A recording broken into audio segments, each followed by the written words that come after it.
Ever struggled to bring your characters to life or keep your story on track? Claude Fable 5's prompting rule templates can help. With these powerful tools, you can create characters that leap off the page and plots that keep readers engaged. In this video, we'll explore how to unlock the full potential of Claude Fable 5's prompting rule templates and take your writing to new heights. Let's dive into the character development templates in Claude Fable 5. These templates help you create rich, nuanced characters with their own unique voices and motivations. We'll explore how to use these templates to craft compelling character profiles, develop engaging backstories, and set meaningful goals for your characters.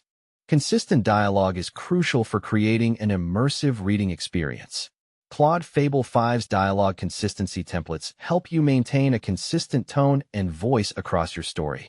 We'll examine how to use these templates to format dialogue, ensure tone and voice consistency, and create contextual conversation flow. A well-structured plot is essential for keeping readers engaged. Claude Fable 5's plot progression templates help you create a compelling narrative with a clear 3-act structure, unexpected plot twists, and satisfying character arcs. We'll discuss how to use these templates to develop a gripping plot that keeps readers on the edge of their seats. One of the most common mistakes writers make when using prompting rule templates is providing insufficient context. This can lead to inconsistent tone, lack of character development, and a disjointed narrative. We'll explore how to avoid this mistake and create a cohesive story with Claude Fable 5's prompting rule templates.